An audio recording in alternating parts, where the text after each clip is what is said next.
and hang with us right now because we're about to talk to, I mean, he's just one of my favorite personalities. It doesn't matter. We could talk about Thanksgiving menu. I could talk about anything with this guy, and I find it to be entertaining. But let's talk football, at least mostly. It's Herm Edwards, everybody. Hey, Coach, how you doing?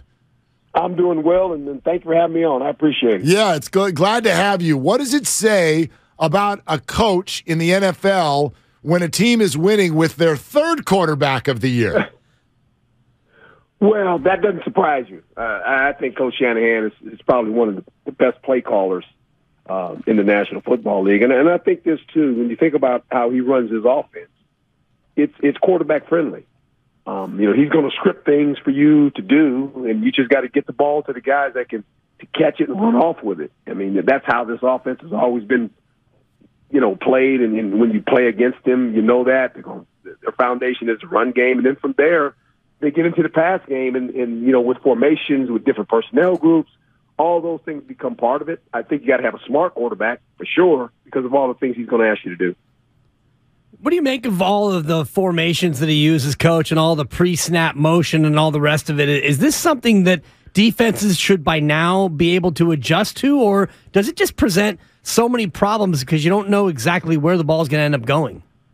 Well, you're right. Personnel groups have something to do with that, but the shifts in motions, obviously, they're trying to read your mail with that. When you shift motion, whatever you do, that's part of the deal. That's why they do that. Are you in man? Are you in zone? Is the front shaded a little bit different? Are the linebackers shaded different when we get into this? So, it's all about gathering information, and it's not so much on that play, but it's looking at it from afar and going, okay, at halftime or in the second quarter, we're going to adjust because when we do this, this is what they do. So it's just gathering information as the game is being played. Herm Edwards with us here, Willard and Dibs, 95.7 The Game. Coach, I know you've worked with young quarterbacks in the past. You were working with one at Arizona State not too long ago. This is Brock Purdy's first road start. What would you say, what's the difference between what he's done so far and now the environment that he's going to face tonight?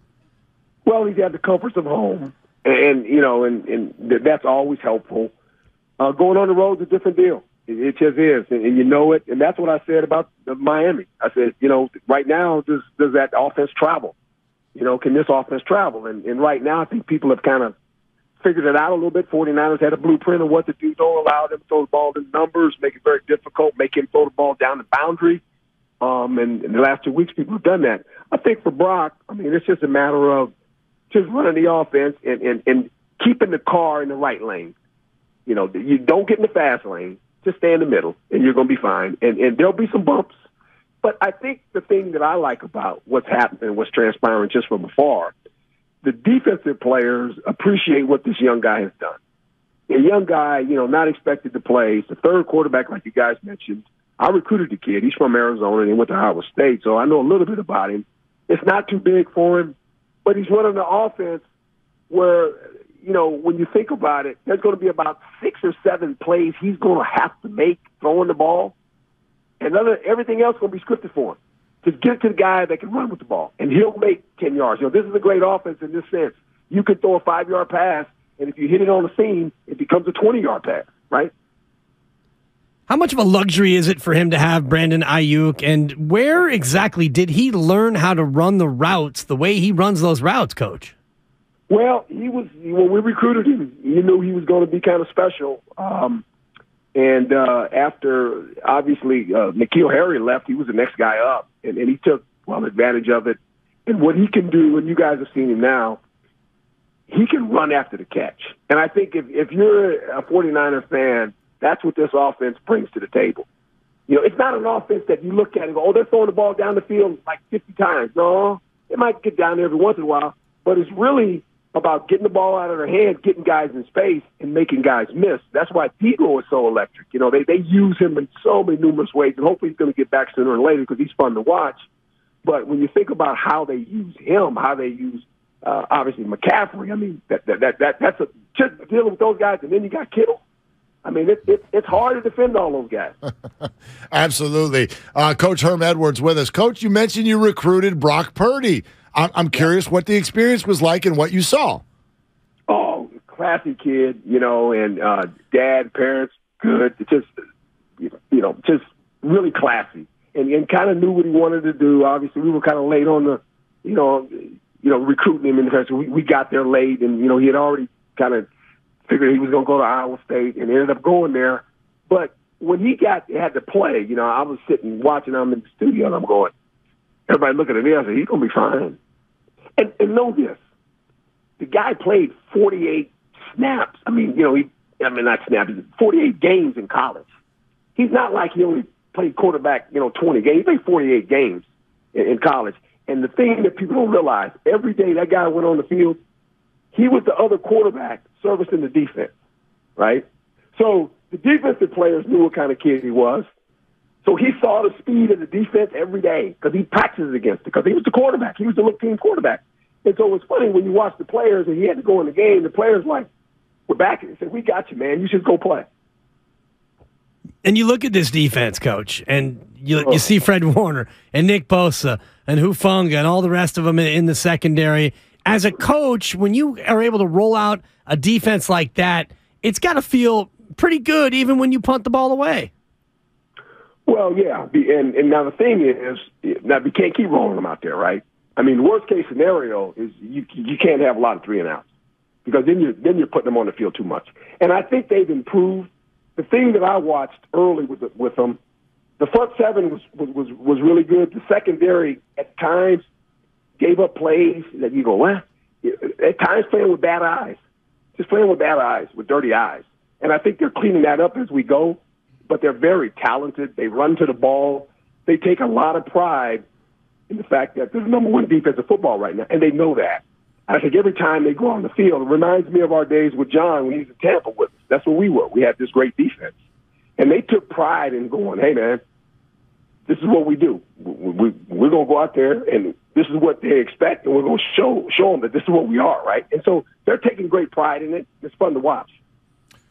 Coach Herm Edwards, Mr. Former Eagle, who's better, Eagles or Niners? Right now, I'm going to say the Eagles because of the quarterback. Quarterback's playing really good, guys. Yeah, he is. And you say what you want, but when you have a really good quarterback, you sleep good at Saturday nights. Right.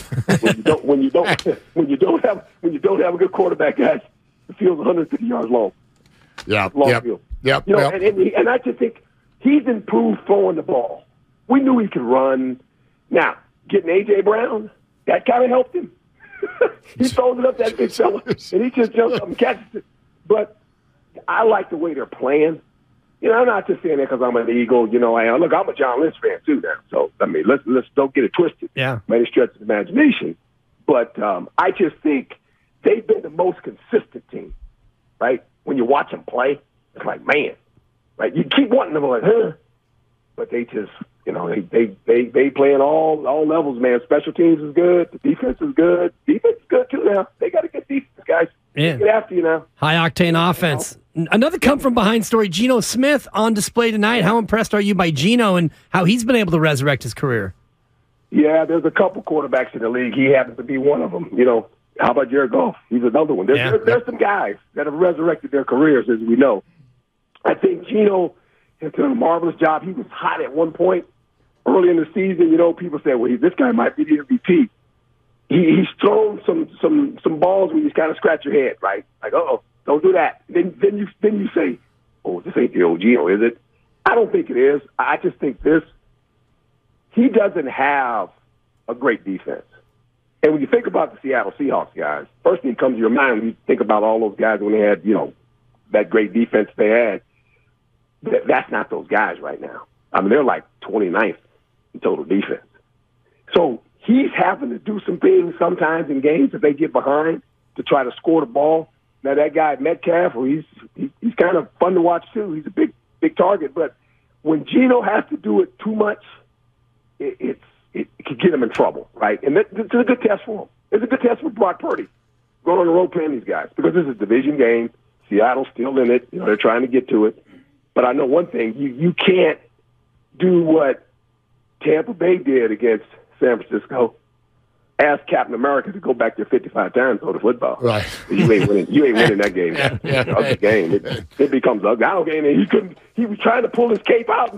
No, you ain't pulling your cape out. No. It was guys, and I'm a Brady fan, obviously, but it's like it was sad to watch.